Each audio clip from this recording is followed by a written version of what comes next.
This is Special Report.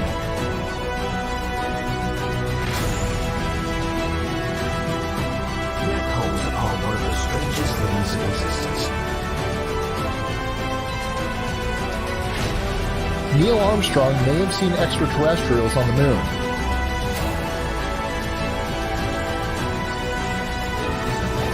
When he spies a discernible shape. That's one small step for man, one giant leap for mankind. You can deny all the things I've seen, all the things I've discovered, but not for much longer. Because too many others know what's happening out there. And no one, no government agency has jurisdiction over the truth. What's up, everybody? Welcome to another episode of Full Spectrum Universe on Saturday nights. My friends. Do I have a heat rock for you? Not only is this Full Spectrum Universe, this is also Goddesses and Devils. I have two very special guests, two very special friends of mine. We're going to break down anything and everything. We also have another guest stopping by a little bit later. Her name is Dina as well. But for right now, I'm going to play their intro. And after I play their intro, we're going to introduce Katie Kamara and Amanda Mcmanus. So let me get this set up real quick. And what we shall do is we are going to play their intro so everybody can see who we are talking about. Let me make sure I share the audio as well. Let's get it going.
I can't hear me. My mic was off. So, Katie Kamara, Amanda Mcmanus, how are you? Amanda, you have to unmute your microphone. We cannot hear you. Yeah, I was Welcome not to hearing StreamYard. you Welcome guys. to Full Spectrum Universe. Thank you. So, this is a collabo show for everybody. Go ahead. Sorry, I'm excited. This is going to be a great show. It's okay. I was just gonna say I was not hearing anything. I wasn't getting no audio or anything, so I was just sitting here mute. I was like, you know what? The best thing is silence, so I'm just gonna zip it. Well, we're here now. So, with all that being said, I have a friend by the name of Dina Palazzini coming in a little bit later. She is a paranormal investigator, but we're going to talk about many, many things tonight. I'm just jumping around right now to make sure that we are all vibrant, ready to go, and we are being basically streamed on all platforms. But why don't you guys introduce yourself in the meantime for people who don't know who you are? Amanda, you can Okay. go first. Yeah, I was just waiting. So my name is Amanda Mcmanus. I am the co-host of Goddesses and Devils. We air every Saturday on the Global Enlightenment Radio Network. Just a little bit about myself. I am very open-minded. I have tons of degrees. I don't want to get into all of them, but I do, and they all revolve around psychology. So that's about it for me. I'm a big animal lover, a big activist. You know, I definitely go for what's right. So that's a little bit about me, just a snippet. But you'll get to know more about me as the show goes on. Oh, we're going in deep tonight. Don't worry about that, everybody. You will definitely get to know Amanda by the time we finish. But Katie, your turn. Well, me, I have an exemplary record of things that I do, but generally, I am a lecturer. I am a speaker. I am many things that that would be under the umbrella of metaphysics and alternative integrated medicine. I'm a therapist. I'm a coach. But there's many little titles that I have that go into the universal consciousness to psychology and extensively in psychology. Yeah, so my job is to heal. I'm a healer. Well, that's absolutely incredible. What we love on this show, and I know it's a collabo show, but what we usually do on my show on this specific network is we bring people stories. Sometimes it's just me, but what we usually do is we bring people stories of, love, light, hope, healing, and, admirable tales of people literally reaching out to other people and always going to help them, maybe in ways that are unconventional. But a lot of what people don't really realize is that when you help somebody in, let's say, metaphysically, or it actually stems to their physical side as well. When people see people who study psychology and or people who can read people or clairvoyant mediums, they don't realize the impact that they actually have on people. And one impact that they have is that they give them some kind of like a mental relaxation in a sense. Some people are they're what they really are is they're scared of the unknown or scared of what has happened to maybe a loved one or somebody else, people that they can't see in this specific 3D space anymore that have either crossed over or things like that. So what you guys really do is you give them a sense of ease. And what that does is it not fixes them, but it helps them emotionally. And in turn, that equals a physical healing as well. So I don't know if you guys want to elaborate that on a little bit more, but I truly believe that what you do is this work that's just tremendous, and it helps on so many different levels. It's such layered work too. And I know it's difficult from your end, but if you guys want to describe that a little bit more too, that would be awesome. Well, I actually do some work on the side. I am very gifted. I can do readings. I like to consider myself, like I said, a psychic medium. I have worked with several people. I don't give client detail because it's really personal, right? And the reason why it's really personal is because each and everybody out there is all suffering from some sort of whatever it is, a loss, a decision that needs to be made. They need a sense of direction with that. So I do help with that, but I like to keep what I do separate because of the simple fact is when you are in the psychology field like myself, you need to learn how to discern what is spiritual versus what becomes a mental health concern. So when I'm doing any type of work, I get a brief introduction to the individual. I don't need to know anything about them. I just ask them a few questions here or there. And like I said, they're routine questions. How are you feeling today? How's everything going? How's your home life? And then I kind of, and I tell them not to go into detail. If they want a reading, I'll give them a reading straightforward. But what I try to do is I try to make them understand that they are, and they don't need anybody to help them make these decisions. They are fully capable of creating these decisions on their own. I can help them. I can guide them through spiritual guidance as well as psychologically. I can guide them. But the thing is that what I realize, a lot of people lack self-esteem. And what happens is when they lack self-esteem in anything, whether it's their decision making, whether it's their appearance, what happens is they begin to start doubting and having a lot of self-doubt. So me and Katie specifically, we work on situations like that where we help people to be more empowered, whether they're males, females, and that's what it is, right? It's about empowering yourself to be the best that you can be. And that's what we're here for. And like I said, the mind, body, and soul is definitely connected. If you do not have a balance between either or, what happens is you become off balance. And then those decisions that you have to make in life become a little bit more harder. So it's better to balance yourself out. So like I said, I do separate what I do for that particular reason. And for me, I work on mind, body, and soul, but from a somatic point of view. We know that a lot of people, they do not know have any direction in their life, let alone have the empowerment behind them, the right support groups behind them. And a lot of people have. I'm very. I have gifts and abilities myself, but I don't actually use them. I am more metaphysically, psychologically inclined, where I'm actually helping you go through certain or navigate your way through the muck of life, in order to find that balance and enlightenment that is required to maybe have a healthy relationship, have a healthy life, and do the things that we're most passionate about, because the majority of people don't know what they're passionate about. I mean, I don't know how many people have come to me and said, I want the perfect relationship. I want the perfect life. I want the perfect this. Well, I'm sorry to say that life isn't perfect, and we are dumb to it in such a way that, and I don't mean dumb. I mean we procrastinate a lot to the effect that we really don't know what we're doing. We really haven't found the common ground that is needed to find the happiness within ourselves. And unfortunately, I'm sorry to say, when I have clients come to me and they tell me, I want to manifest this relationship. I want to meet the girl or boy of my dreams. Well, I'm sorry to say that's not how it works. Manifestation does not work by sitting there and waiting for Prince Charming to walk through the door, and it doesn't work like that. Manifestation is completely, you have to put the work in, and that's what personal development is all about. It's going through all of that quote unquote shadow work in order to become a better person, so that you can heal yourself or know how to heal yourself and be guided in such a direction so you can have that perfect relationship or that perfect friend or that perfect life that you so desire.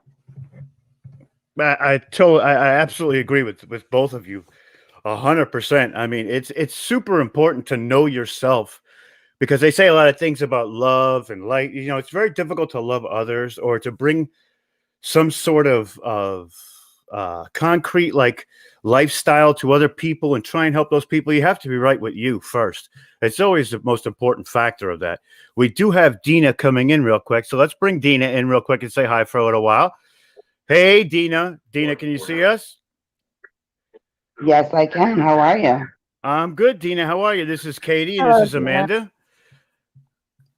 Hi. Hi, Amanda. We've got a round robin. So, Dina, if you want to just tell the people who you are and about your experiences in the paranormal and things like that. Well, I mean, what part of the paranormal do you want to discuss? Well, we're just There's about been you so many specifically, maybe your favorite part different. or. About me, empath. I can sense a lot of people's emotions anywhere I'm at, anywhere. And a lot of times they can bring you down, makes you cry because you don't know why you're crying. You just don't understand it. And as you get older, you do start to figure it out. You know, I mean, there's so much. I mean, just listening to the show tonight, I don't even know where to begin.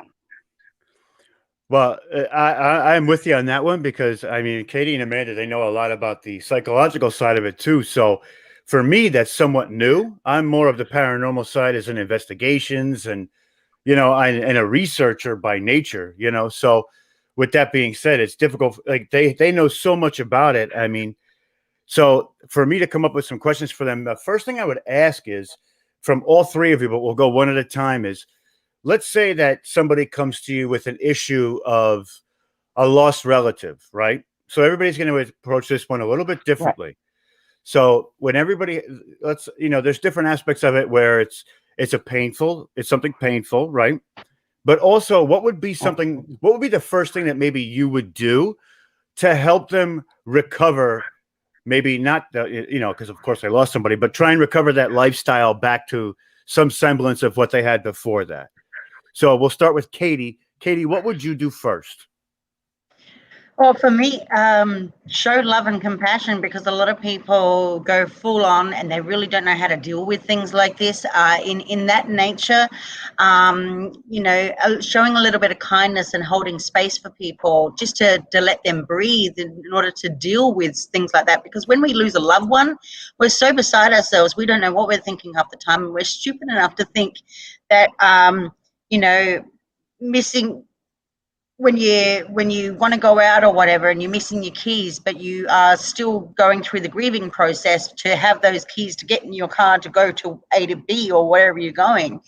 We're so caught up in the moment that we forget that it's okay to be human. It's okay to cry. It's okay, it's okay to lose our keys and be frustrated about it because we've got other things going on in our mind. Because a lot of that, subconsciously we're bringing out when somebody passes away, and it's almost the same on the spirit, in the spirit world as well, because when someone passes away, we are dealing with loss. And when we're dealing with loss, we're dealing with a whole heap of other issues that do come up in our lives as well, that may not necessarily have anything to do with loss, but it has a lot to do with fear. And fear, when fear takes over in our lives, we become dead doorknobs and oblivious to other things. So it's almost a round robin effect where we're dealing with a loved one, but we're also dealing with our own issues and trying to heal from that as well as heal from bereavement. And it's not easy to do. And like I said, we've got to go back to kindness and compassion, allowing ourselves time to breathe. And dealing with issues like that are never overnight. And for people out there are a lot of people out there who say, well, okay, well, they're dead and gone now. You shouldn't have to worry about them. They're not an issue in your life anymore because, they're not there to deal with. Well, unfortunately, it brings on other dramas and other traumas and other things that people have to deal with, like living wills or the will. Families get together, they fight about everything, and then you've got multiple levels of trauma, from family to friends, dealing with those people, and then you've got to deal with yourself. And most people forget ourselves and how to be ourselves. And so, and it wouldn't surprise me. I mean, I have, like I said, I have my own gifts and abilities, and it doesn't surprise me that in the spirit world that they're probably doing the same thing. But at the same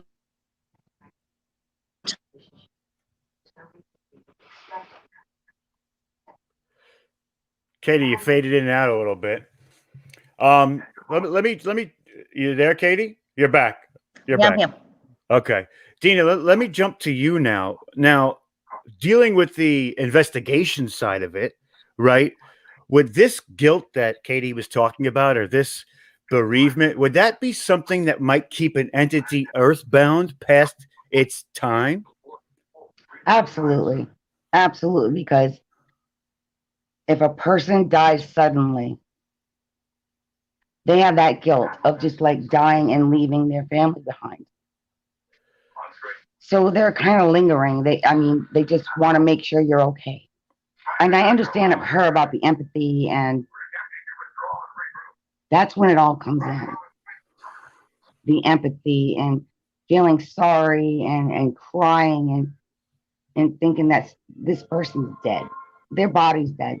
Their spirit does move on. Their spirit either moves on or stays. Because I think the individual that is hurting so bad that person died, that spirit does not want to leave. In a lot of ways. I mean, there could be other connections. But, I'd like to hear, other people's opinions about that. I know what I've seen. I know what I felt. And there's just so much There's just so much. We can't even explain it. It is something difficult to explain. Now I'm going to gear a question towards Amanda, and I keep doing a round robin with you guys. I hope you don't mind, but That's now, perfect. now that this, let's say, there's a next step to this, and a lot of people say that when you go through some kind of anxiety or grief or sadness, everybody resonates at a vibration, right? So the vibration lowers at that point. And what that does is there's a dark energy, a light energy. So what would be something that maybe you could, and maybe I don't want to say like help the person, but what would be your take on a way for maybe somebody who is going through that specific instance or something relatively close to it to come back to that and raise their energy up? Because it is something so difficult to go through that it stems this anxiety from that too. But I wanted to get your take on it a little bit, or if you want to answer that or whatever else you might have on your mind about this specific subject, Amanda. Sure. So I don't know why I don't my camera's not working. I hope you guys can hear me. Can you guys hear me okay? We can hear you fine. Okay, perfect. My camera's not working for some reason, but it's okay. So the first thing is that we have to understand with dealing with any type of death, there's 7 stages of grief that an individual goes through, and they're at different points when they hit these 7 stages. And then they can actually revert back to a stage again. So it's a very long process, and it's all up to the individual on how they grieve. Some experience high points of anger, denial, depression, the guilt, the sadness, and then finally comes the acceptance of the fact that this individual has moved on. Usually when they get to the acceptance part of it, it's a little bit more easier for them to be a little bit more understanding and aware when we say that there is a life after death, that your body is just kind of like a house that your spirit lives in. And once you pass on, your spirit's free to move on. And that's the way I try to explain it to them. So when I'm working with clients that want to connect to their past loved one, what I try to do is I try to initially go in as understanding and as peaceful as possible, because they are still dealing with grief, and these interactions can trigger high emotions in individuals. They may not get a message that I'm giving to them right away, but a lot of times the messages that I give are not meant for me to begin with. So I can say key word, like I can say, okay, for some reason your loved one is showing me a bowl. And that bowl can represent an item that was gifted. It could represent a bowl that they used to use together. It could represent cooking. A lot of times they think that when someone's doing psychic work, they're going to have a clear-cut, concise information session where they're able to just tell you everything that loved one is saying. And not all the time is that possible. And the capabilities depend on their vibrations, my vibrations, what's going on around us, whether or not the energy is coming forward. But then what happens is when you lower your own vibration, which is your own self, when you lower yourself, what happens is you do allow yourself to be open to these negative attachments. So sometimes it's up to the individual, and usually gifted individuals are able to discern these type of energies that are coming in. But what happens is you allow yourself to be opened up to this whole world. So it's kind of like lifting the veil and then peeking through it. And when you do that, these lower level energies are they're there. They really are there. And that can form attachments, because what happens is when an attachment is forming, they have certain stages, right? So if somebody is already sad and dealing with something, you are already at a low point in your life. This is when the negative attachments like to start to work their way into your life. And when they start doing that, what happens is that individual feels, oh my God, that's a message from my loved one. Well, it may be, but it can possibly be something else. And that's what we're here to discern. But the thing is the best way to raise your vibration in the way that I work with people is I explain to them, listen, you need to understand that they are happy, they are healthy, they are out of pain, they are with you. You can talk to them, they can hear you. They're not gone from you completely. Their physical Absolutely. self may not be where you can hug them or hold them, but they're there for you and they're living on. And the best way to help them raise their vibration is to make them understand, live life happy, live life in peace, live life with love, and knowing that you're taking their love with you.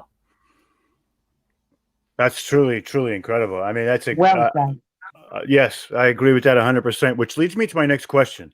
This is more of a hypothetical question or maybe a theory on it because there is no real answer to this. But every guest that comes on my show that we do on Saturday nights, I ask them this specific question every time because there's so many different takes on what may cause this. And the question is what do you feel is the reason and or the method which these entities tend to come back to our reality from where they are, whether it be the infinite consciousness or heaven, or how do they come back and pierce that veil, or why do they come back and pierce that veil? So we'll start with Katie again. Katie, I want everybody to answer the same question. I'll repeat it if I have to, but I think it's enlightening to hear everybody's answer to this specific one. It's definitely enlightening. Well, for me, I can only I don't do paranormal investigations, and I'm sort of I tend to, like I said, I'm more psychological than I am than paranormal, but I can, from my understanding, it would be to unfinished business resulting in, and this could stem from heinous crimes, or things that have from people that have been murdered, people that have died suddenly without cause, who are seeking answers to come back through the veil so that they can reside to find answers because they're lost. And they themselves don't know how to deal with the process. Just like we're human, we're just because we pierce the veil and whatever's on the other side is over there, doesn't mean that they're not suffering from their own traumas and grief from their own loss, because now they've just lost their own family and their friends and everybody around them. Absolutely. Dina, your turn. Repeat the question, because there was so much involved with what you just said that I could go into different details. Okay. What is your take on what is the reason and or, everybody, like I said, everybody has a different spiritual take on where people go after they pass away or they leave this shell and their soul moves on. What is their reasoning and or function for coming back or piercing that veil? What is your take on how they come back and why they come back? I think when we leave our bodies, sometimes, like she said, we have unfinished business, or there's a loved one that actually needs that guidance. And to me, that guidance helps a lot of people, because they don't understand that there is a life after death. I have proof of it. I have it on tape. I have it on video. I have it everywhere. And ever since I was a child, I could sense a dead child or another person, and I try to lead them to the light They don't want to go to the light because they have unfinished business. And there's a lot of different reasons why we don't understand. Why are they here?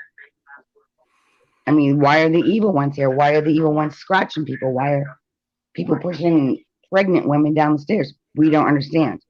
And that's why we are in this field. Try and figure it out. I mean, there's so many things that we just don't know. But the one thing that we all know is the spirit does move on. This is just a shell.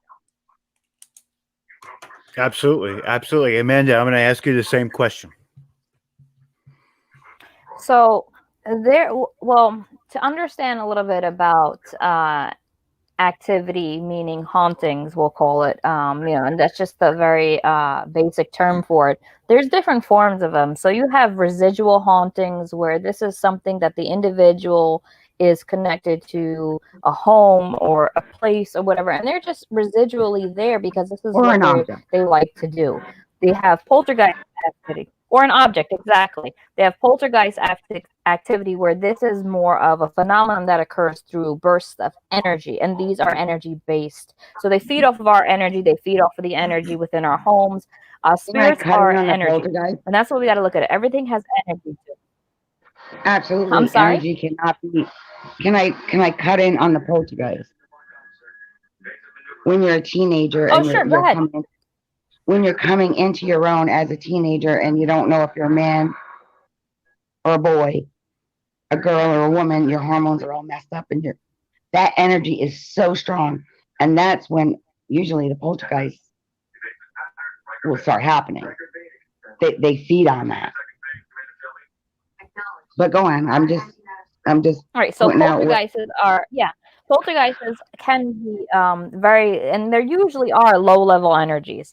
Right. And that's absolutely, that they come in pivotal moments in our lives, a sad, a grieving moment, a transitional moment, things like that.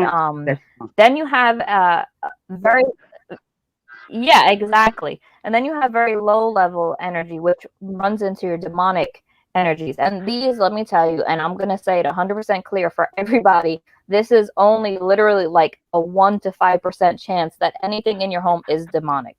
Okay, but just there are things like that where there are demonic activities that are happening, and they are very dark. They are very horrific, and you just want to stay away from it. I don't like to really talk about it because people wonder so much about it. Let's stay away from that.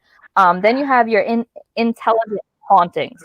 So intelligent hauntings are where you put your keys down, and all of a sudden, yeah, they're interesting. When you put your keys down, and all of a sudden your key is not where you put it, but instead it's on the opposite side of where you just left it. And they know what they're doing. They understand what they're doing. A lot of times this can be relatives. A lot of times this can be spirits that are even attached to the property. These are energies that vibrate on a higher frequency. So we call them intelligent hauntings because they can respond to you. So it's like if I go into an investigation and I say, hey, you see my K2 meter here. Can you make it glow if you're here? And they respond through that, or through ghost boxing. They have gotten a lot of good information from spirit, and they've have a lot of evidence where with ghost boxes, they actually respond to them. So that's more of like your intelligent haunting, where they're able to communicate. And they do it through, like I said, through white noises. They do it through movement of objects, manipulation, things like that. And then you have, for many different cultures around the world, you have shadow people. And shadow people are, they're shapeless. They're these just big, dark masses. And they can actually take shape if they really want to. And they're just called shadow people. And they go back to indigenous cultures. They go back to Western culture as well. So, with shadow people, there is a lot about them that they say that shadow people are behind the old hag, where they sit on your chest and you have sleep paralysis. That shadow people do that. And then you have portal haunting. So when you have a location, yeah, exactly. It's a whole different spectrum there itself. That just suck the breath out of you when you're trying to sleep. I've had that happen, but it was after I went to a haunted location. God, dear, I'm sorry. No, and it's horrible. I've had that before too with the sleep paralysis. No, it's okay. No, I understand. Trust me, it's very horrible. That feeling, you just feel dread. You feel like you can't breathe. You feel like you can't move. It's horrible. So I definitely know what you're talking. Horrible. Exactly, or like your teeth are so clenched that you can't even open your mouth to even make a sound. So yeah, it is a horrible feeling. But then you also have your portal haunting. Yeah, it's like you go in like this fixated, and you just can't move. It sucks your breath right out of you. Yeah, and I believe there's different entities that have different names. Right. And then you have portal haunting, where right, exactly, the rakes, things like that. And then you have portal hauntings where there's actual portals of energy. So they usually take place in like places that are heavy in ley lines. Ley lines are things we cannot see, but they're under the earth. Okay, and these are magnetic forces. These are energy forces that, and they contribute to. Yeah, you can actually. So, like with me, where I live in my home, I live in a very wooded area. Oh yeah, no, they're not comfortable, the energy. But where I live here, horrible. I live in the woods, and behind the woods, oh, it is very horrible. And behind the woods is this stream. So that's something significant to something that would be referred to a portal haunting, because there's a constant flow of energy. And so spirits, they come and they go. And now to finally answer the question about the veil, I feel like personally that as for people, the veil is closed to us. to a certain extent. If you are gifted, you can kind of go beyond that and push and reach out to people behind it, but you cannot necessarily cross it. That veil is a specific thing that keeps us separated. And I feel like with spirits, they can honestly come and go. They are energy. They can visit us when they want to. They can come to us in our dreams. They can whisper. They can do anything they really want to. But it's up to you to allow it or not allow it. Yeah, it's up to you whether or not you allow it. Me personally, I have boundaries. I have my own crystal grids and things that I set up in my home to protect me because I am very gifted. My children are gifted. And because of that, like I said, and I don't like to do psychic work, or I don't like to really do investigative works all the time because I am also very much in the living. And that's what we have to understand too. We have to maintain our living life, doing our responsibilities and whatever we need to do to maintain ourselves, our minds, our hearts, whatever it may be. But then if you want, you can spend the time, investigating or working with others and things like that. So that's how I separate my life. And that's just how it works for me. I agree with that too. And the ley lines is a very interesting thing. We've talked about it here before. And personally, what I think, and I'm just going to go into my own little theory of it, is there is that veil, right? And there are certain points in this veil where it is not so thick or it's weakened in a sense. This is what we call portals in a sense. So when these entities come back, because I've interviewed people and they've said that there was light and dark entities coming from a specific place, sort of like an in-between. So there is the outskirts of this specific world, this veil world on the other side, where we maintain our conscious level or a extra perception of like a fourth dimension or a fifth dimension. Then there's like an in-between area. And an in-between area it's like a buffer between our reality and the next step over. So what happens is that there's these specific ley line flows that flow through that area, which get those specific entities that are on the far side that are not meant to come back. They can hitch a ride and come right through that portal and come right back. That's why some of the entities that come out of there are either dark or demonic, and they're not supposed to be out there, but somehow they were able to hitch that ride and come back out. So, I think it's definitely something great to explore, but to get to more like of the psychology aspect of what we're talking about. Now, one thing that happens is when people have these strange occurrences, no matter what they are, whether it be a haunting, UFO, the sighting of Bigfoot, one thing that people tend to do is they tend to react very quickly and label them crazy, label them psychotic. Now, 9 times out of 10, these are the types of people that actually, I feel, have a heightened intelligence, which are able to actually see these things rather than the people that don't know. My group. What's that, Dina? Able to see beyond the veil. That's the name of my group. I've had it since 2009, and that's what we do. We're able to see beyond the veil, and we don't judge anybody. We just, what did you see? It could be a devil walking around, a kid spinning around the room. I mean, we take everything into consideration because who knows? Who knows what's going on? It's a big world. That's it. That's a it big too. universe. And one thing happens is when people they do things like meditation, even research, when you're embodying something and you're either looking at it or concentrating on it, you tend to raise your vibration. When you tend to raise your vibration, it gives you a glimpse into these or an access pass into these places. So with that being said, I wanted to get Katie's take on, what her definition of somebody who may be having these occurrences of, what does she feel? Katie, what do you feel is the, I don't want to say the cause, but the reasoning that these specific people are having these types of situations? I know, I'm saying from a psychological side, what do you think that it might be? It could be a number of things, but I'm going to go back to trauma. we deal with things in different ways, and when we're dealing with things in different ways, majority of us do not in our own intelligence do not know how to process these things that happen to us. And it really doesn't matter. This goes right into mental illness as well as the paranormal. It really doesn't matter which part of the psychological aspect. Majority of us though It does deal with the coincide subconscious. sometimes. Yeah, and majority of the time we're dealing with the subconscious mind. So when we hit forefront and in dealing with certain things, we're dealing it in a conscious manner where we're thinking what you said, Rob, in a quick manner where we just see it for what it is and we're quick to judge. It's like saying, well,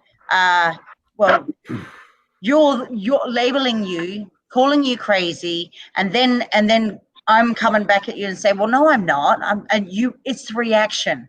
In our subconscious mind, we're dealing it in a different way. In our subconscious mind, we're telling ourselves, oh, maybe I'm not so crazy. Maybe I should look into this. And the more we look into it, the more of that conscious reaction keeps happening. And we keep going in this round and round and round circles, trying to deal with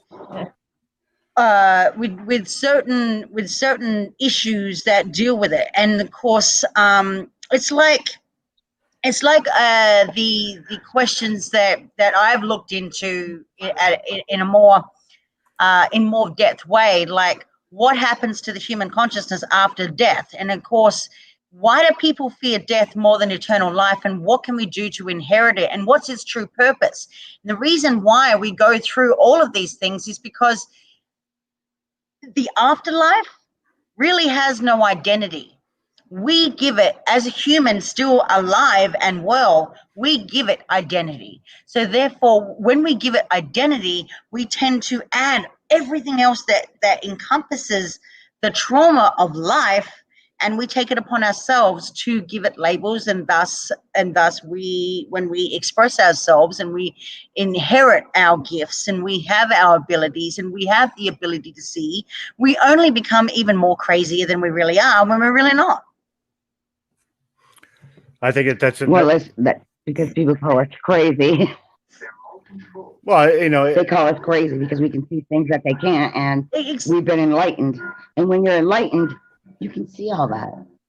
Yeah, and it's one of the biggest reasons why there are plenty. I can guarantee you, there are plenty of psychologists out there that that do have metaphysical backgrounds, that do have paranormal backgrounds. You cannot tell me that a person who goes into psychology and believes in just the psychology of the mind. Right. There are people that suffer. There's a subconscious. There is a lot more going on in the mind than just electrical. And that's why a lot of people are more prone to believe into the afterlife, and they want to know really, consciously, we're all still living, we're still breathing, but the thing is that we're still seeking those answers, and we can't get those true answers until we actually do pass over. But we're not going to pass over. We're going to investigate it instead. And we're going to look really funny because we're not dead, so we're not going to be fully understanding anyway. The whole thing is, you have been here before on this earth before your life now. I know I have. And most of the people that I know, we have been here before. I don't know if you believe in reincarnation and the carnation of our conscious, our spirit and our soul goes into a different body. Well, it just doesn't die. Absolutely. And the other thing that Katie, you're talking about is that fear of the unknown. That is a really powerful thing, right. That creates an anxiety, and then that goes back to the lowering of the vibration and everything. We did have a question here from Steve White. He asks if we know that a bad haunting can cause PTSD, and I think that anything that actually happens in a negative light can cause post-traumatic stress disorder in that sense. It's all about how you take that. So. I don't know, Amanda. Do you want to jump on that and give us your take on that as well? Well, there is true cases where individuals who have experienced hauntings, have walked away with psychological issues because of it, because it is really traumatic and it does create this fear in you and the anxiety and the stress. Is this going to happen to me again? And then certain trigger points can remind it. Yes, but I also do believe psychologically, because the mind is the way it works, and there are certain conditions that inhibit the thoughts of others, and there are contributing factors of mental illnesses that can cause an individual to actually experience hallucinations, whether it's auditory or visually.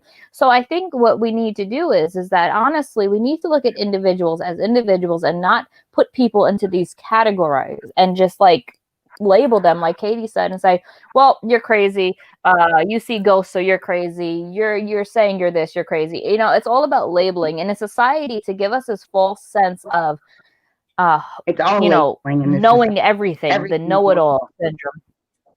It becomes, yeah, it becomes a label. And what happens is we actually take away from people and we start imprinting those thoughts, because you got to remember, in past cultures, and I'm talking about way back when, during evolution, during all this other stuff, people believed in magic, and magic was the first form of religion.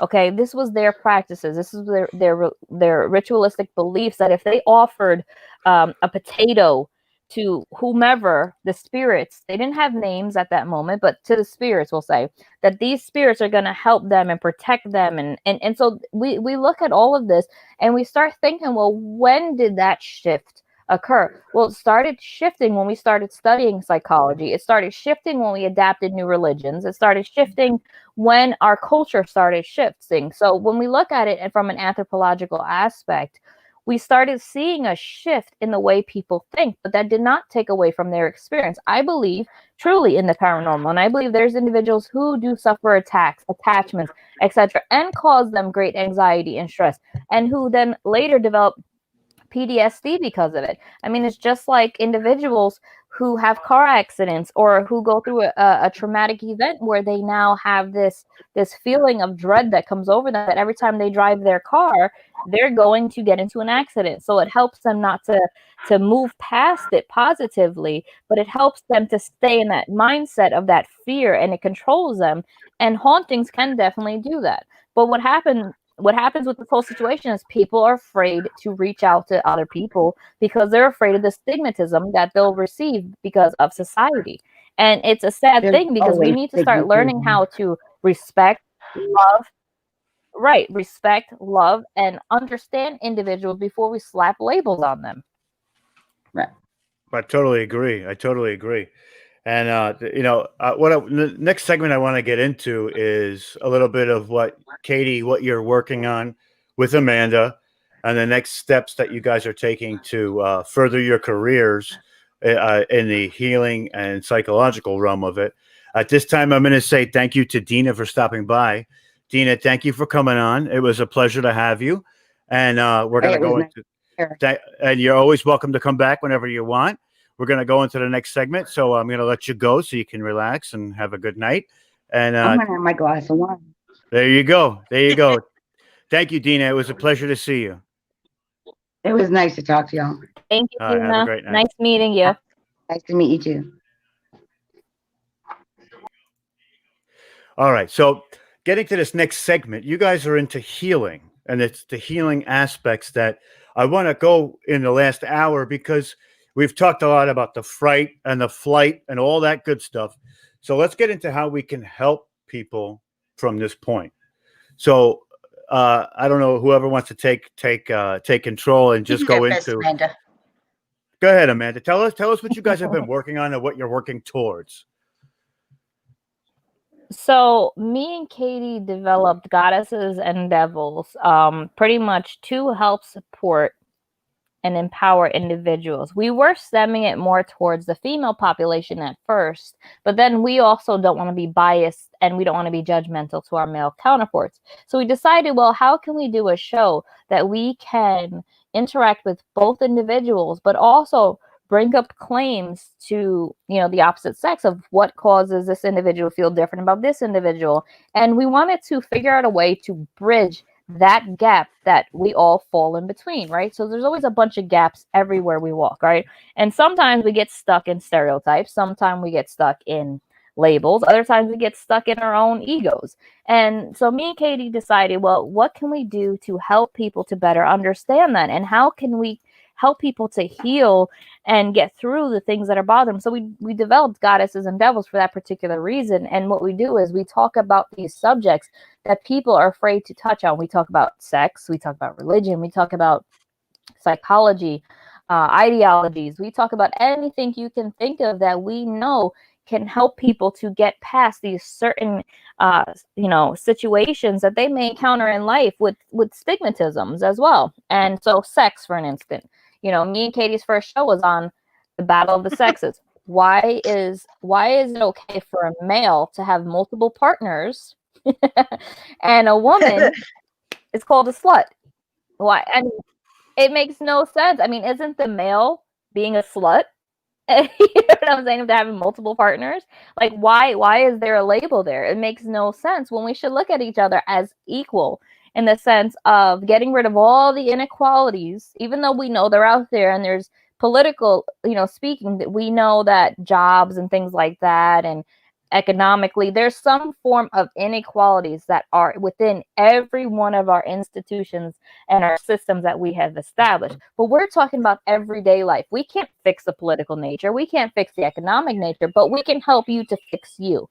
And by giving you this information and opening your mind up and teaching you not to be judgmental, to be more respectful, to be a listener, and to be a lot more kind and compassionate and caring to one another, we can start shifting and molding that environment and those systems to face those inequalities we all are suffering from. So that's why we did Goddesses and Devils. And then Katie, she started up with Soma Fusion. I'll let her get into that. But, I actually became one of Katie's business partners and was her first business partner in Soma Fusion, Mind, Body, and Soul. And then now we take our show, we take Soma Fusion, and now we're branching out. And so, and Katie's working on helping us to branch out further. And our whole goal is to help people to be comfortable in their own skin. That's what it really comes down to, is to be comfortable, because you were made to be who you are and you are perfect.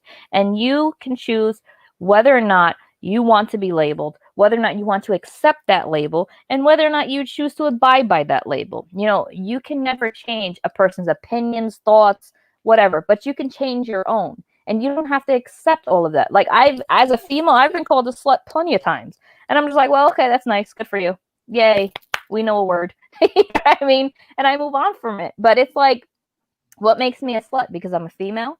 You know what I mean? And that's what we got to look at. When we start taking away from all of that negativity that we allow to consume us, and we start living life and being free and being who we want to be, being expressive, being whatever. You want to be a writer, a doctor, a lawyer, go for it. And that's pretty much what we do. And it's really important for us to speak about this, because there's so many people out there that are in this little shell because of it. Because they're constantly faced with this. And we're here to tell you that, you can break out of that shell, and we're here to help you. So I'm going to let Katie go in and talk about Soma Fusion and what she's working on with us now. Before Katie gets into that, before you get into that, Katie, I just want to express to people the importance of this. We just talked about people not being able to cross over, but you have to live your life while you're here too. And living your life while you're here is these types of delving into yourself is so important to live the life that you want to live. I mean, there's such an impact that you can have for others and yourself, and to motivate yourself to be the kind of person who doesn't label people, doesn't judge things.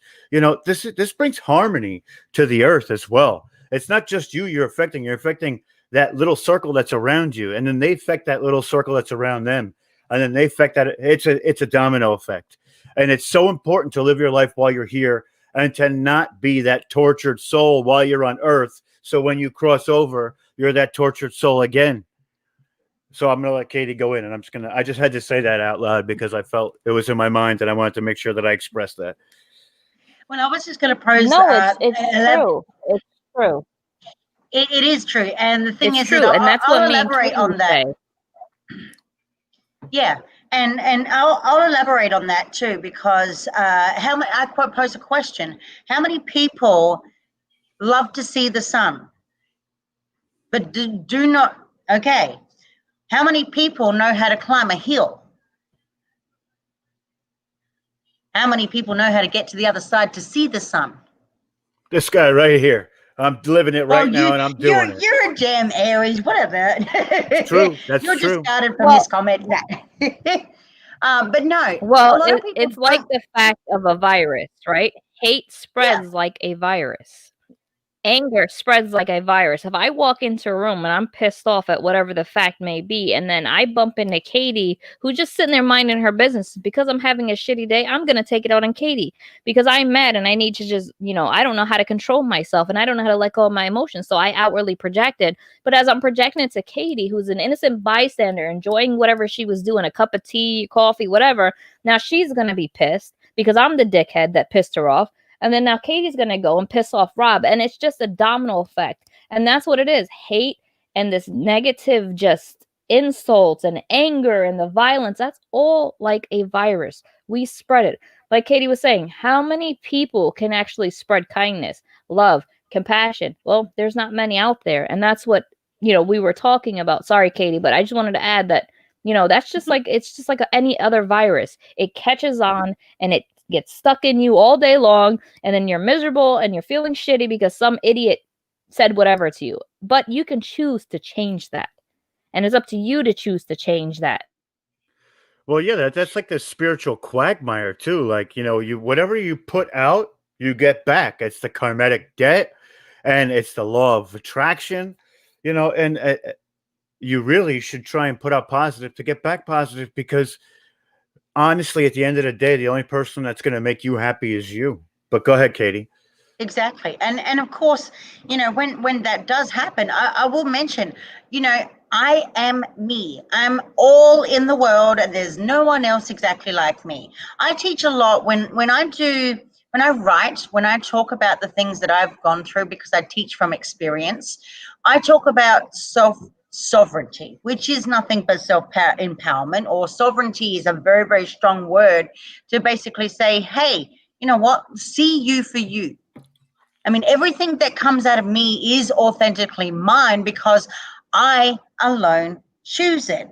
I own everything about me, my body, my feelings, my mouth, my voice, my actions, whether they be others or myself. We're so concentrated on wanting to experience the external, the exterior of the world rather than focus on ourselves. And when I say all of that, I also own my fantasies, I own my dreams, I own my hopes, my fears, I own my triumphs, and I own my successes, all my failures, and all my mistakes. Majority of people out there can't do any of that because they're so fearful of the repercussions if they own up to themselves. And because I own all of me, I can become intimately acquainted with me. And by doing so, I can love me. I can be friendly with all of my parts. Nobody ever said that you had to be friendly with anybody else, but if you can't be friendly with yourself, or you can't love yourself, then where are you going to be? Because at the end of the day, I know that there are aspects about myself, and I'm using me as a catalyst here, as an example, a living example. And I know that there are parts about me that puzzle me and other aspects that I don't fully understand or know about myself, which is why personal development and any type of development of personal growth is always going to be a lifelong thing.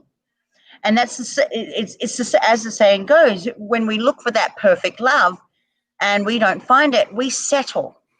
And we settle with not necessarily the wrong partner. We settle for an unsatisfied life, knowing that we could have done more. And we only figure that out when somebody passes on. And we only get to that realization in our last dying breath. Oh crap, I could have done a whole heap more. If I've done my life over, I could have done it this way. Well, people keep going down that route of what if. Forget that word. When we start to have a mindset change, we understand and we can able to create a new pathway and get rid of those attachments or those karmic debts that we so forever go into a binding cycle that repetitive, whether it's generational or whether it's just something that we're doing to sabotage ourselves. Then we're able to move on. We can go into the unknown, but as long as I am friendly and loving to myself as I can, then I can courageously and hopefully look for the solutions to the puzzles that we have within our lives, and find actual practical ways or solutions to work on ourselves so that we can walk a path of our own happiness. But if I look and sound and whatever I say and do and whatever I think and feel at any given moment in time is authentically me, then if later on some parts of me or how I looked sounded or thought or felt or turned out to be unlifting or unfitting, I can discard that because I'm human. I make those mistakes. I discard that, work on something new to make myself better. And then I can keep the rest and invent something new. And for everything that I discard out of my life, that's the same goes with relationships. We have bad breakups and we think, oh, all hope is lost. All hope is not lost if we find ourselves. And that which we hear and we feel and say and think and do, you know that we have the tools for survival. We know that we have the resiliency, but the problem is that a lot of people don't have that resiliency to live that life, to have those coping skills in order to adapt and make the changes. Most people, and I'm not saying all, I'm just saying most people fear change. And it's that lack of resiliency that further delve ourselves back into those fearful modes where we're angry, we're frustrated, we're sad, we're disappointed, we're resentful because we can't cope. We can't see the change ahead. And when we see the change ahead, we can be closer to others. We can be more productive. We can have and say and do things that make sense. We don't have to be in order. Nothing has to be in order. You can have a chaotic life and still be happy. But it's the drama, the negative drama that comes with it that likes to tenfold itself in because we see the easy route. And when we see people outside of us and we see people successful, we see people doing their thing, we sit there and wonder, oh, well, what if I did that? If they're doing that, well, hang on, no, I'm going to take the easy route. Instead of actually actioning it and being practical and furthering ourselves, what we're doing is we're looking at these people and saying, hey, I'm jealous. I'm envious of you. It's healthy to emulate somebody, but it's not healthy to be full-on jealous of somebody. Right, and that's what we were talking about in other shows with the creator mindset. This is what a creator mindset does for you. A creator mindset gives you the understanding that you're responsible for every success, every failure, everything in your life you are responsible for. And you present these situations. And when you have a creator mindset, it results in goals. It results in success. It results in hard work, dedication, understanding. And that's what Katie's pretty much talking about, is a creator mindset. The other thing Katie was talking about was how we have different personality traits, and whether or not we decide that we want to develop unhealthy, dependent, and codependent style personality traits. And so, we did a whole show about this on Goddesses and Devils. And sorry, Kate, I didn't mean to cut you off, but I wanted to express that these are realistic things you guys can look up. If you guys want to working on yourself, go start looking at the personalities: codependent, independent, interdependent, dependent. Look at that. Look at creator mindset versus victim mindset. These are actual things that exist within ourselves. And the only way to work on yourself and achieve what you want is by understanding self and getting intimate with self. Many people find they do yoga, they do meditation, They do therapeutic sessions. Well, that's what me and Katie do when we do Goddesses and Devils, and we're actually working to build ourselves further. And Katie's working on the business aspect, and she's allowing me to kind of play a little bit because she knows I'm really, really delved down in all my schoolwork. But I'm still there every step of the way, supporting her and helping her and doing whatever I can to uplift Katie to get where we need to go. And that's the whole point, is that we need to understand is it's our choice whether or not we want to be that individual who ascends to a better self, stays stagnant and never grows from it, and be the one that, oh, I hate my life, oh, I hate this, or be the one who's transitioning to ascending, meaning that we finally transition in the sense of we recognize what's going on, we understand what's going on, and we choose to change it. That's what I call the transitional phase. Once we do that, we start ascending. And so, sorry, Katie, go ahead. But that's what I was trying to explain so people Well, could kind of I want to understand cut what in you're real talking quick. about. Because And just to piggyback off what you're saying, Amanda, is it's accountability. So whether it be positive or negative, it's accountability. Because, and not all of it, I'm just saying an aspect of it. But what you're talking about is taking, when you have a victory and you know what your actions are and you're putting that positive forward, that you can be accountable for that positive act. Same goes with the negative as well. And what I and correct me if I'm wrong, but what it is that once you know self, you're able to set those goals, which dictate your actions, which then you can be attaining this accountability. When this accountability is obtained, you can feel those victories. So it's sort of like a chain process, and it's something that it takes a long time to do, but you have to look at these aspects from an outside perspective, an introspective outside perspective, if that makes any sense. You have to look at it from the outside, but looking in.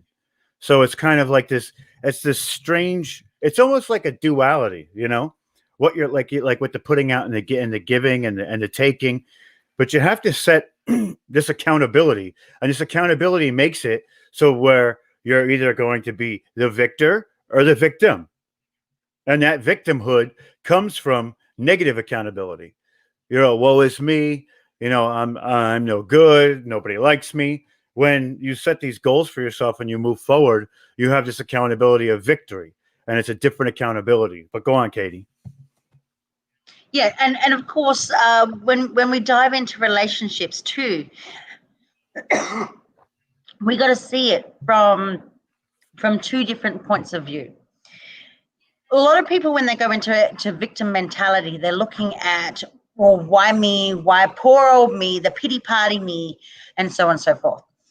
A lot of people do not take that step back and say, hang on, well, and this is why a lot of people, when they go at, when there's a bad breakup or a bad thing that happens in relationships, they run off to their girlfriends, and they start talking, have that backhanded talk.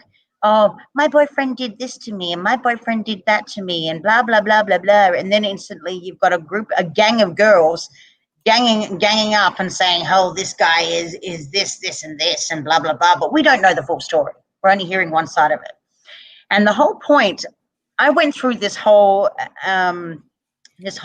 exercise before. And in my first marriage, and I'm speaking by example here, in my first marriage, I went through domestic violence. And through that domestic violence, I did that whole victim mentality. And I went, okay, well, what about, why me, why this, why that? And then my ex-husband, he said the same thing as well, of course. But for anybody that's going through that, it's like, okay, so why do we tolerate it? First off, we have acknowledged ourselves to be in that situation in the first place. And of course, we are also acknowledging that we are a willing participant in such behavior. Toxic behavior does not occur one-sided. It occurs on both sides, because one, you are a willing participant to participate the reciprocal nature of that relationship.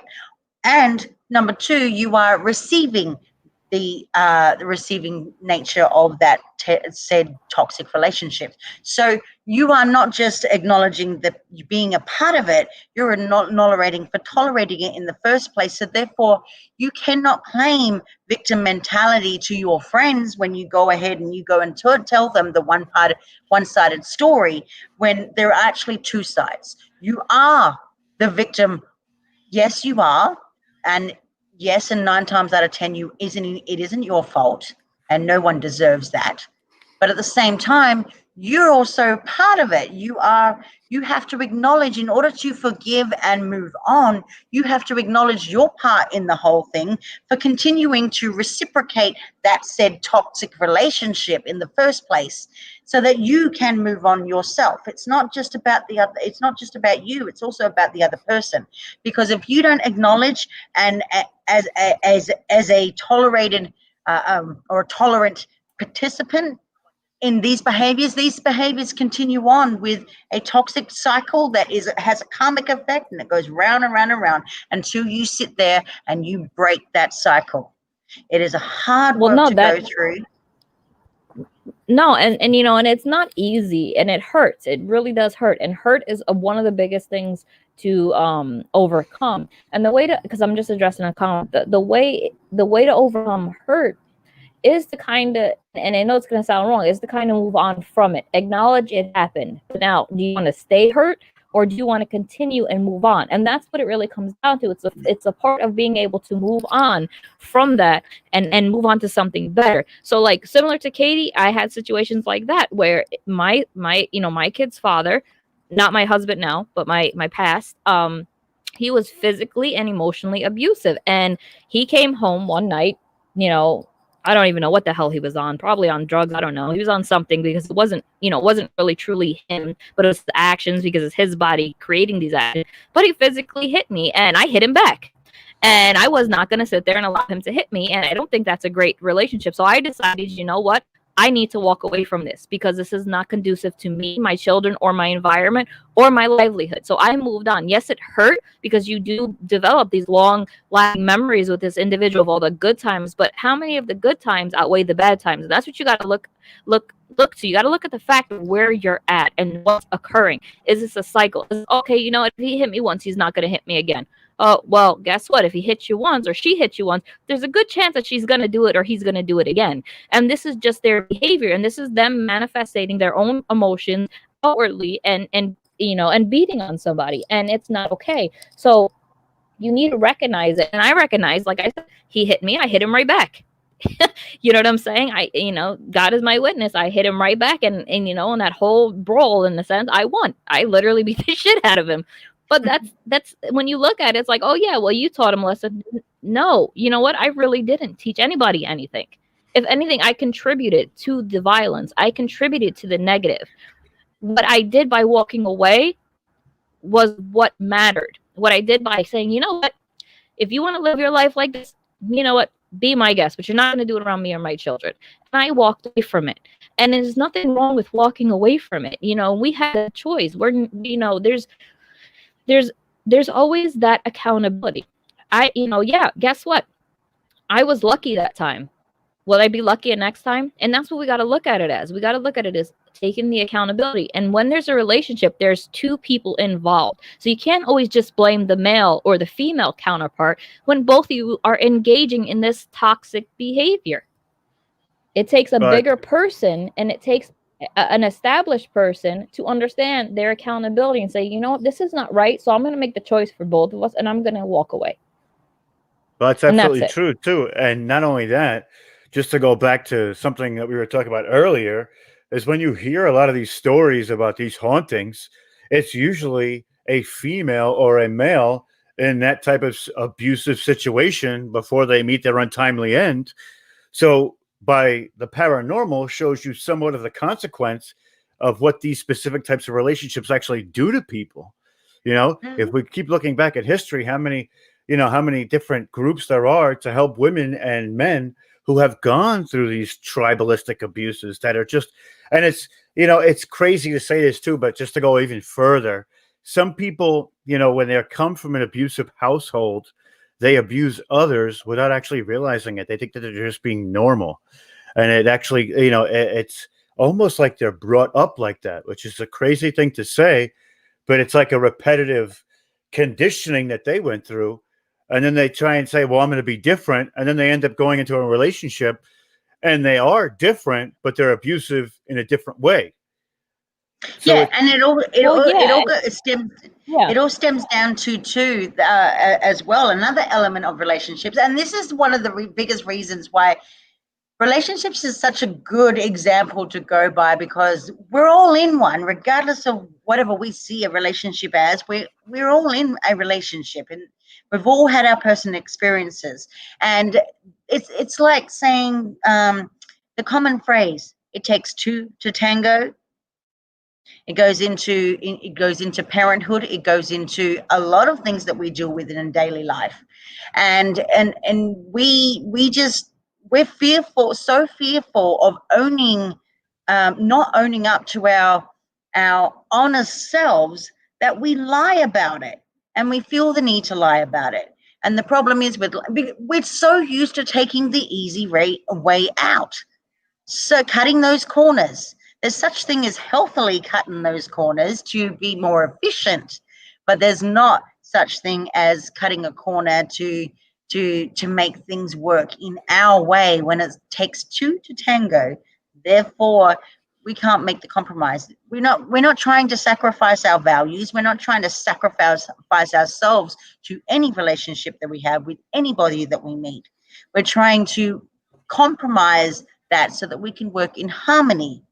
And a lot of the work that I do for Summer Fusion and what will be lecturing about for the Samaras Education Centre as a full-time lecturer is about these relationship problems, how we deal with grief, how we deal with fear, how we deal with anger, how we deal with love. Love is a word that keeps getting repetitive as well. There's different forms of saying I love you, but what does I love you really mean? When we went back to our first show on goddesses and devils, we were talking about linguistics, how there are many, many, many words out there in the dictionary and new ones made up every day, and how they really apply to the language that we really talk right now. And these words, just like camel, I don't know, Rob, if you've heard the meaning of camel. Mm-mm. You know anything about God. camel? Nope. Okay. Are you going to tell him what I called myself, Katie? Katie, tell him what I called myself. Yes. Okay. So I'm going to, okay. So let me backtrack. I said it wrong then. Silly me. But no, the word dude. Dude. Yeah. No, okay. So the real meaning, there are multiple, do you know that there are multiple meanings of dude? Yeah, I mean, it depends on like the tone.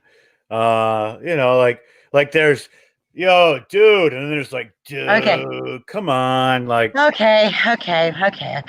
Let me just give you a little brief. Okay, the word dude has multiple meanings. It can mean the foreskin of a camel's penis. Oh man.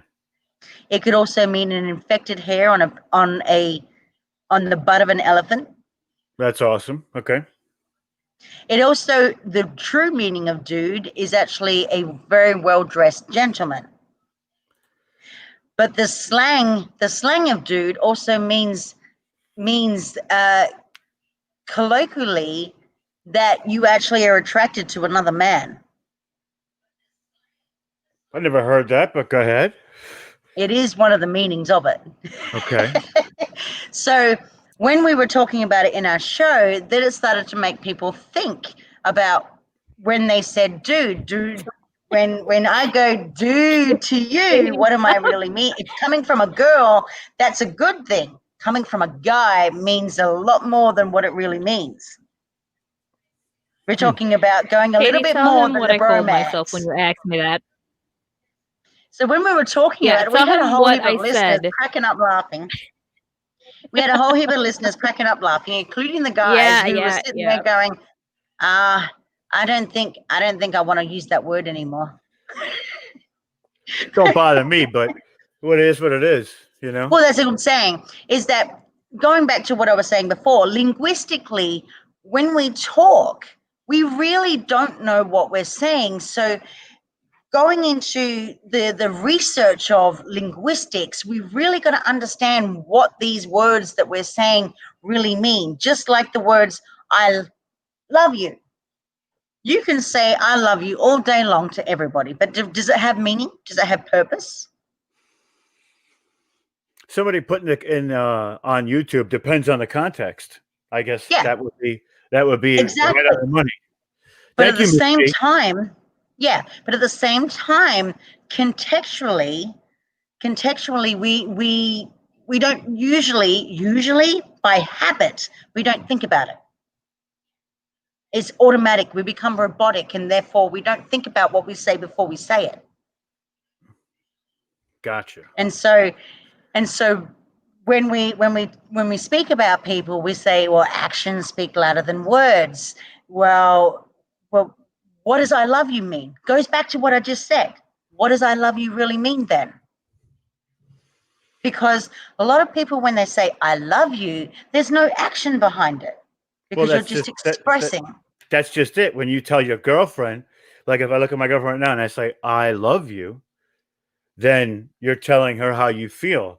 When your mother calls you, say love you, like it's a different level, I guess you could say. Yeah.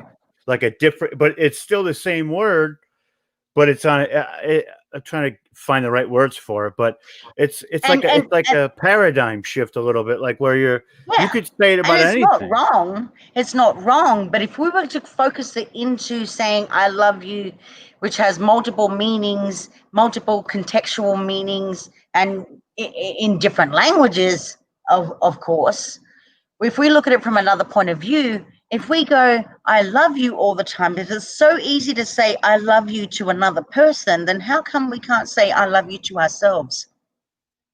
That's a hell of a Exactly. statement right there. That's a Exactly. hell of a statement because a lot of people always try to find these flaws within themselves, and sometimes those flaws aren't even there. There's just they're hyper focusing on something that they particularly don't like, you know. But other people may not see that, and that causes depression, anxiety, miscommunications. I mean, there's so many consequences from somebody expressing this emotion of self-loathing, I guess you could say. Like, Mm-hmm. it's very difficult to get out of that mindset once you get there as well. I've noticed that too. But go ahead, go Well, ahead. that's the thing. It's just tacking on a label to something that we use as an expressive form, and we're not really understanding because we're not expressing it to ourselves. We're not showing ourselves self-love. We're not showing others around us love in itself. Love doesn't have to be sex. It doesn't have to be between a child and a parent. It doesn't have to be between intimate partners. It doesn't have to be between best friends. The word I love you has a lot of meaning that you are supposed to put on with it. You know, this word, you're supposed to show that love and express that love. And that's what Katie's talking about. How do we outwardly project the word love and actually have the contextual meaning go out the window, but actually show the meaning of love? And that's the thing. It starts with self-love, right? I can look Mm-hmm. in the mirror and find 110 things that I do not like about myself. You know, and that's the mirror effect. It's us taking a look and we are projecting our own thoughts and thinking that everybody out in the world is going to see what we see. And that is not true. That's where the low self-esteem comes in, the self-loathing, the doubting, the feeling of not being able to be you in your own skin because you're so afraid of what comes with it. And with me, and Katie will tell you, she's known me for quite some time now. I am what you see is what you get. What you hear is who I am. I am very expressive. I am very caring. I am very, without a doubt, I am very loving. I show so much love to everybody. And you know why that is? It is because there is just so much hate. How come we can't walk down the street and tell a total stranger, you know what? I love you. You are loved. Just want to let you know you are loved. You are deeply loved. You know, how many people are we able to connect with on that level Well, many of us are not able to. And why is that? Oh, well, they're a stranger. Oh, we don't know them. Oh, does it really matter? Does it really matter? It doesn't at the No. end of the day. Because if this is something that love has a meaning and love has a feeling and it comes with an emotion and it's an expression, how come we can't express it? And we can't even express it to the most important person of all, ourselves. How can you love somebody if you can't love yourself? You know, these are Well, questions. Go ahead, honey. let me put forth some practical ideas here. From my experience, and we already know that the common expression is "I love you," but instead of "I love you," wouldn't it be better to say "I am love" or "I am the embodiment of pure love"? And remove the I and you will find that there is only nothing but love. It's almost as if love is imprisoned between the I and the you, and if you remove the I and the you, they are unreal, and they are very, very self-imposed, and you build up walls because of it. You build up walls that really don't exist. And the gulf between I and you is the ego. And when the ego is removed from the distance of the when the ego is removed, then the distance is also it disappears, and the I and the you also disappear, and they merge to become one to create all that is love. And if you lend the I and the you their reality, and withdraw your support, they will also disappear as well. And then you will realize that not that I love you, but that I am that all embracing love.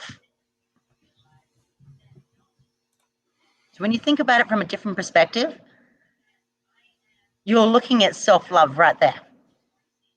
That's Well, wild to think exactly. about. Take back that perspective. We have a Right. question It's from taking the out audience the too. the I. It says expression of an emotion, but what is the emotion? What is that emotion really? It's like an expression of it. I guess when they're talking about love, an expression of an emotion, but what is that emotion really? It might be more of a statement than an actual question. Well, that Well, emotion when can you be look at it, if somebody, yeah, if you look at it, okay, how about this? Here's a situation or a scenario. You're in a relationship with an abusive counterpart.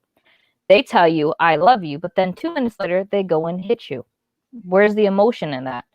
I'm only seeing the anger. I'm not seeing the embrace. I'm not seeing the love. I'm not feeling that exchange. How about when you're angry at somebody, whether it's your counterpart, your child, or whoever, why do we have to resort to the violent act behind it? Is that love? Is love actually violence? Is that the only way to get love across, is by beating it into somebody or by forcing it into them? No, it is not. Love is something that you do without anger, without hate, without malice, without that intent. Love is something you do. You heard of tough love. Okay, my son got bad grades on his report card. I'm taking away your game for a week so you can focus on your studies. I'm doing this because I want to promote your education, but I'm doing it because I actually care deeply for you and I love you and I want to see you succeed. So I'm doing this so you can just learn how to focus your time better. And that's what it comes down to. What is the intent behind the emotion? If I'm going to beat you and it's like, Rob, I know I punched you in the eye 2 minutes ago, but I love you, bro.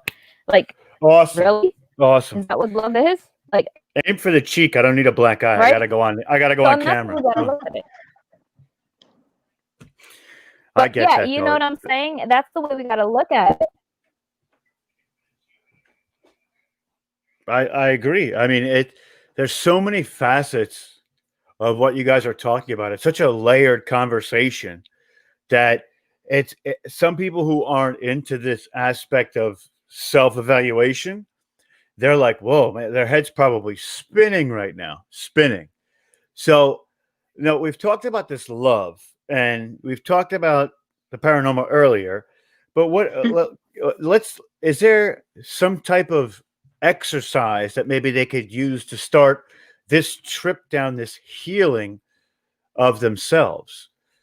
Is there something that maybe you could recommend, or some sort of, I don't know if it's an exercise or a process, or, some way that we can, because we have about a half hour left. So I want to give everybody something to take away from this, is to possibly better themselves. I mean, we've pointed out a lot of different things. So let's get to the aspect of trying to round it out and help them to leave here with something that they can take forward with them to help them. I know we've been helping them the whole time, but you understand what I mean, right? Mm-hmm. Okay. Yeah. No, Go I ahead, Minda. understand. So one thing so this is going back to a client that I was working on. Like I said, I'm not going to say any details of name, anything like that, because it's not important, and that person deserves their privacy. Okay. And now with this individual, I explained to them, in order for you to understand your self-worth, you need to get to know yourself. If you say, I want, what is that really helping? What is that making you understand? What do you need? There are certain basic needs we need to meet.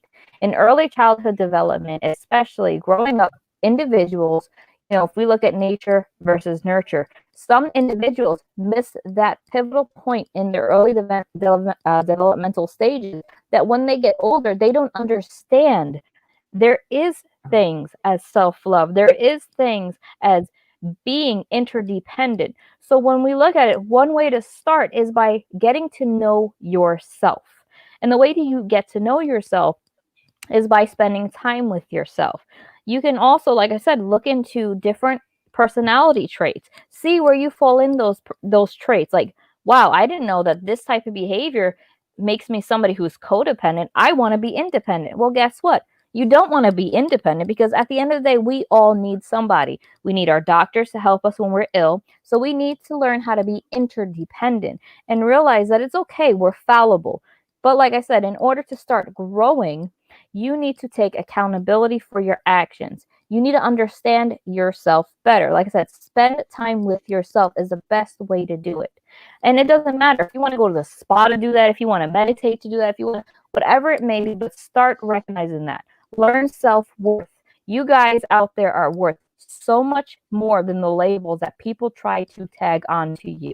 You are never going to change someone's perspective, their opinions, their choices, their thoughts. You can't make your spouse change. You can't. Then you need to understand, okay, well, is this relationship working for me? Is it something that I want to continue to be a part of? Do we need therapeutic sessions? There are so many ways, and just to touch on it broadly, there are so many ways you can develop yourselves. And if you want, you guys can always reach out to me and Katie, and Katie's going to give you the information to the email page that we both can respond to you, and we can start helping you transition. But the whole point is that you need to learn how to feel yourself, love yourself, be comfortable with yourself, love the skin that you're in. That's the best thing to do. Learn how to understand that you cannot change, like I said, and I'm going to repeat it, what other people perceive you as, or their thoughts or their actions. You cannot control that. You can only control you. So if you want to work on you, focus all that intent on changing you. Pay attention to when you comment on things. If your comment, you feel really, really negative about it, why do you feel negative about it? Why do you feel negative that Katie wore blue today and Amanda wore pink and purple? We need to look at the aspects of what triggers those thoughts, those feelings, those emotions, those actions. And once we start recognizing that within us, we can start shifting that behavior. Stop focusing on labels. The label, I love you, like Katie said. Stop focusing on, I'm ugly, I'm fat, I don't like this, I don't like that. How many things can you look in the mirror today and tell me that you like about yourself? How many? And it's probably not going to be a lot. And then you have your some out there that are like, oh, I love myself. Do you really? Seriously. And I really? pose the, Well, if the you other love the other yourself, thing is, why do you tolerate so much less? And when I have a client, the first question, because majority of the people that come at me, they all come from the same problems. I won't go into those problems, but the first question I always pose to them: would you marry yourself? And an elaboration of what Amanda said, we got to go into self-mastery. And this is how you would do self-mastery. And this is how eventually, when you do self-mastery, you can help make the world a better place.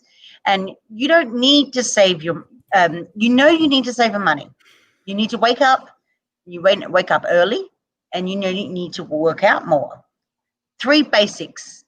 You want a relationship as well. That's another 4. You know exactly what you need to do, but you don't do it. Why? Because you have not accomplished yourself. In the simplest terms, it also means that you lack discipline. And there are 2 types of people on this earth. Those that let circumstances determine their effort and results, making sure that they never reach the full potential. Then there are those who master the art of discipline and begin to create results that they want by dedicating more effort, hard work, and concentration in the areas that they want to succeed in. But you don't have to worry, because you can become the second type. And with practice and with effort, once you work on yourself. Now, just because I have my own background in terms of my education and my profession, it doesn't mean that I am not perfect. I am perfect. I used to let my circumstances define everything that I did. I had no idea of the right way to do things in life, and yeah, I have stuffed up. Or how to master myself and get the results that I wanted, because I never had a role model to teach me. I had no idea what it was required to accomplish this. But against the odds, I learnt it. And I refused to let anybody out there that I work with, or Amanda works with, or any listener out there who's listening to me right now, refuse to let you feel the same way. Mastery of self requires you to go beyond what most people are willing to do. I had to work more than kids I knew back in the day. I've been doing this for well over a decade. I didn't go and party. I didn't drink. I didn't waste my money, because I became disciplined in my direction and my journey. I guarantee you right now, a lot of people who know me, they'll say, I've thought and done on my own. I've been one to walk on the off-beaten track. Most people will never become person number 2. It's sad and it's unfortunate, but the only way to get there is to create a vision. And you have to imagine a world of people who are spiritually wise, spiritually healthy, and spiritually powerful. And they, like themselves, love themselves and enjoy them being themselves. Their souls are strong and their egos are mature. Their minds are aligned with health, creating actions, and they love, honor, and care for their bodies. And they live from their wholeness. And these people have mastered themselves. And we've got to go into self-sufficient loving. Rather than trying to get love outside of yourself, people who go into personal development or self-mastery meet their need with love that is the part of their inner anatomy, because they feel it in a self-sufficient manner, that they love others without manipulation or dysfunction, and they can do so because they feel secure in their ability to meet their own core emotional needs. They don't depend on others to feel love, and therefore they are emotionally free. And with the freedom that comes with it, they create widespread healthy connections, which strengthens humanity. Again, you become when you have mastered yourself, you become somewhat, we're still going to have our ego attached to us in some way. But what it does is it helps us strengthen humanity.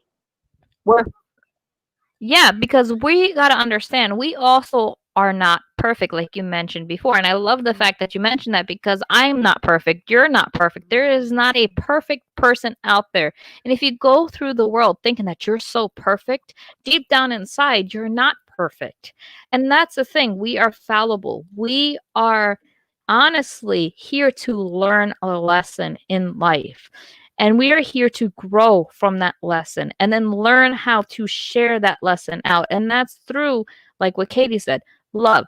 There is just so much negative, hate, anger, violence in the world. But when we start actually working on ourselves, that's also like a virus. It spreads. That kindness, that compassion, that love, that empathy, it spreads out. And that's what Katie's talking about. I know Katie uses a lot of big words, you know what I mean? And but she's literally, all she's saying is learn to love yourself so you can learn to love others the way that we quote make this word I love you out to be. And that's what it really comes down to. And everything that Katie's saying is exactly how I feel. And this is why me and Katie, we're trying to give you guys a platform on our show, Goddesses and Devils. We're trying to give you that platform where we can work on this together. I learn things from each one of my viewers and listeners when they put things in the comments. One of my friend Hawk is actually putting things in the comments. I learn things from her. She learns things from me, and that's what it's about. There is nobody better than anybody out there in the world. We should look at each other as equal. We should not look at each other based on our looks, our wealth, our status. No, instead, we look at each other in that perspective because that's how society has shaped our views. And that's up to us to determine whether or not we want to continue to live in that societal prison, or do we want to make change? There are so many inequalities out there that people are facing every day, and we see public outcries, and we see people complaining about it and rioting about it or protesting, whatever. But are we doing our own physical part to change it? And the answer is no. You think by supporting a friend, you know, with whatever it is, you're supporting them. Yes, you're there for them. I get that. But are you contributing to that change? No, you're not. You know what I mean? We need to take accountability and start projecting those type of emotions out there.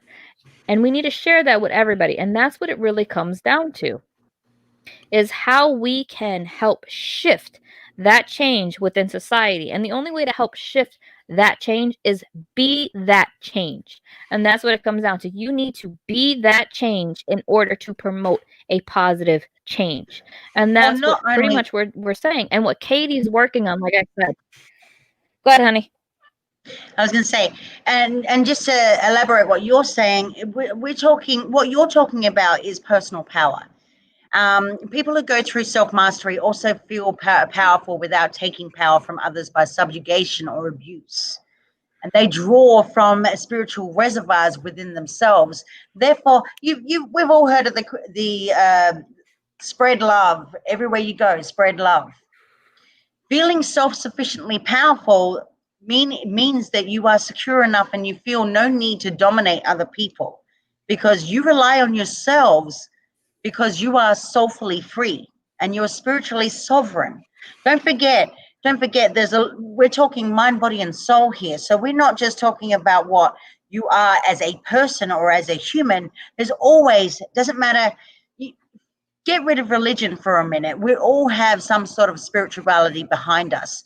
You cannot come and tell me that you don't have hope, faith, experience, or have never experienced hope, faith, or love, or you don't have hope, faith, or love, because those three things combined makes you spiritual. That is your spiritual part of your being. But people who also go through, who have self-mastered, or who are self-mastered people, are also sexually safer people. I don't know if you knew that. They are not predators, and they don't manipulate, coerce, or attack people for sex.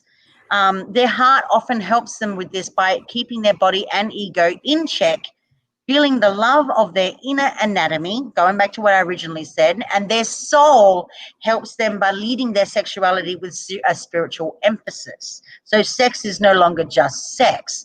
And there is a lot more to peaceful sexuality through self-mastery and how it helps the world to be a better place. Now, if we have envisioned masters or the everyday people that have mastered themselves with a powerful combination of characters and health promoting capabilities. Now, we're not talking like the average Joe Blow here. We're talking about people that have actually worked on healing themselves. You know, imagine these people as, let's say, as parents, bosses, your children, world leaders, actual real world leaders. We're not talking about politics here. We're talking about world leaders.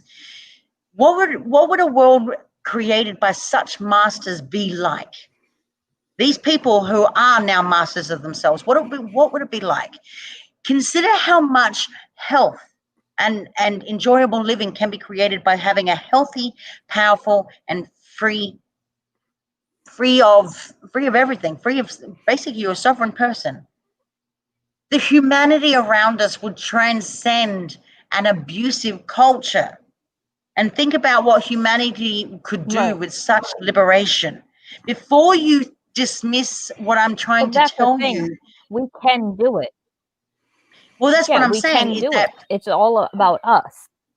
And that's what we can do it. Yeah. And before anybody, what I'm trying to say here is that I don't want you guys to dismiss me as talking about a utopian rhetoric, because I would like to point out that there are such people who have mastered themselves in this world. And while it's true that most of humanity is not functioning at this level, the world is better because some of us are. Consider this more of us as a function at this level where more will embody the best of humanity, more masters will lead humanity, and more people. And when I talk about masters, I'm talking about those people who are healers, people who have selfless gifts to offer the world.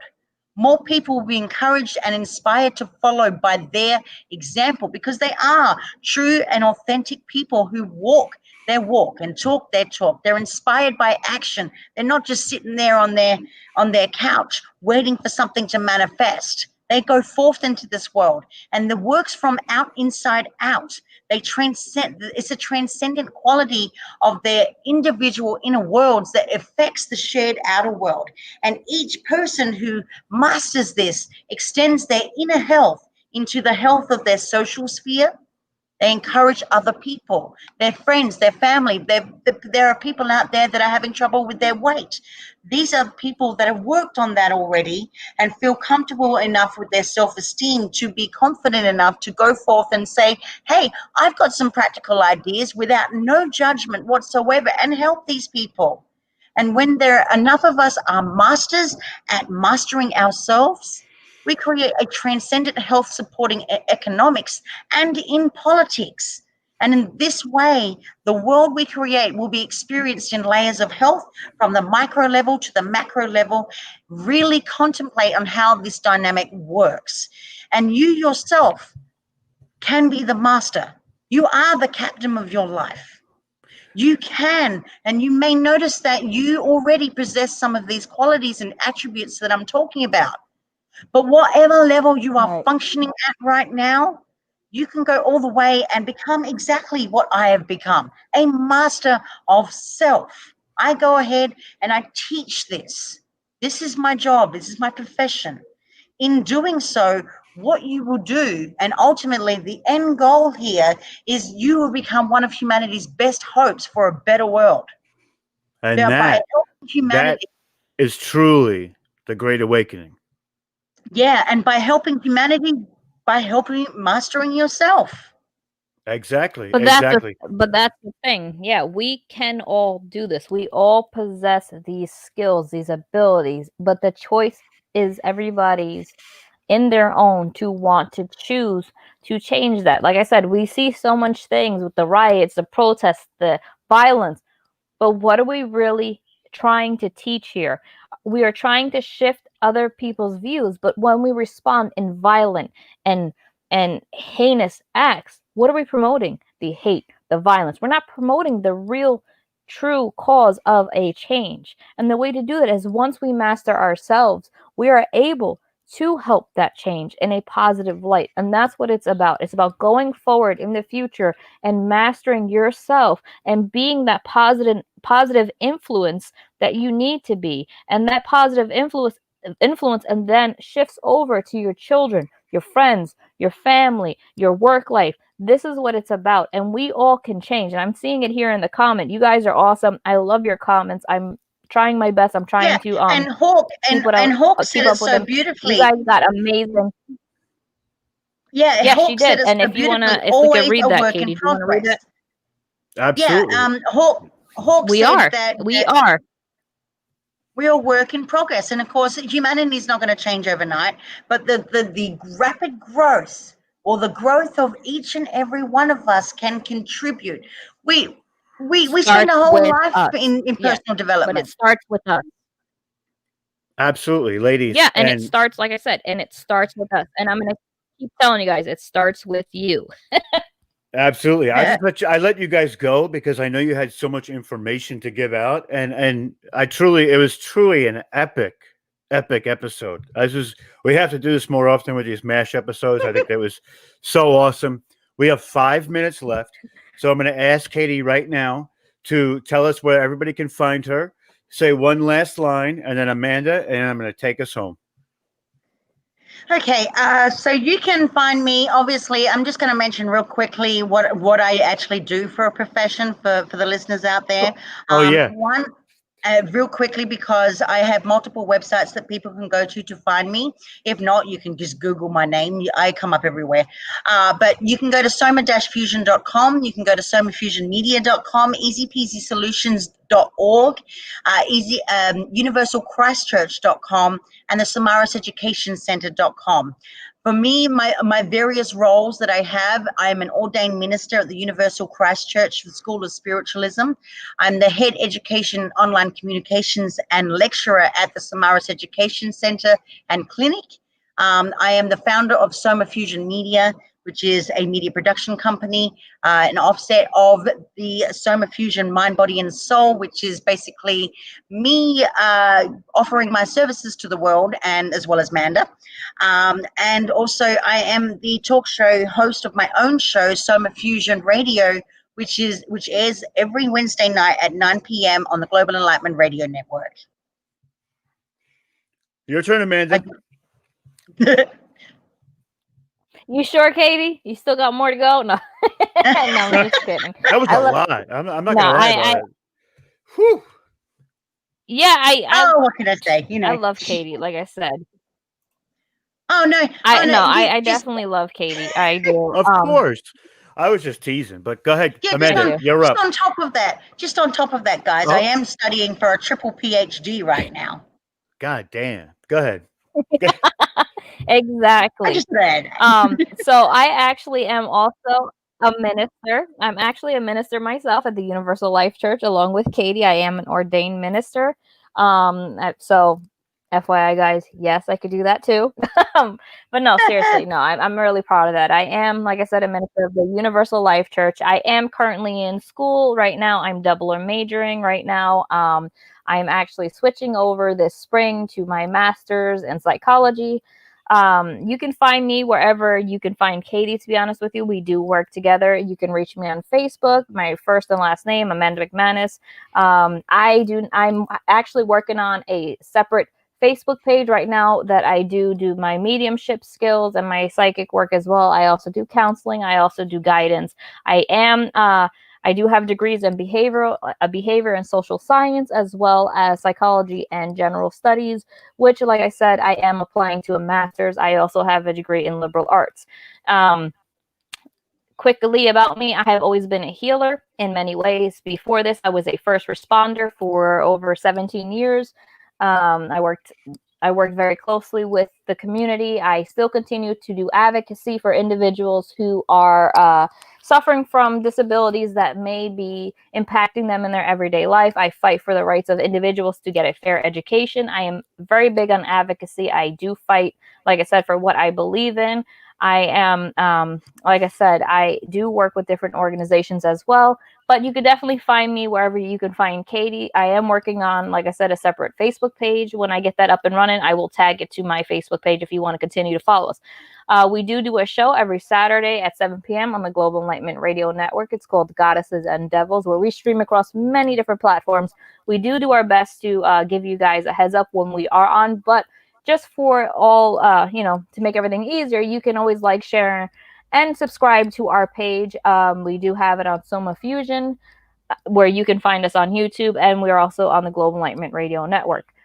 So please check us out every Saturday. We are not doing our normal scheduled show on Global Enlightenment because we are here on Spectrum, which we are so happy to be here and be a part of it. And I want to thank you, Rob, for having us and working with us. I really enjoyed this mashup. I think we should do it again because it's so much. It means so much to me to have different viewpoints on different subjects, especially both female and male counterparts. So that way we can see that it's okay to have disagreements. It's okay to not have similar opinions or ideations or whatever, but that's fine. But what it's not okay to do is to hate and spread violence and spread all of that just evil out there when there's so much of it already. Be the change, you guys. If I could leave you with anything, like I said, be the change. It starts with you guys. Let's start shifting all of that negative and start shining our lights. And that also starts with how we are accountable for ourselves and develop ourselves. Learn to self-love yourself, guys, because you guys are all beautiful and we love you. And thank you for, like I said, we all love you.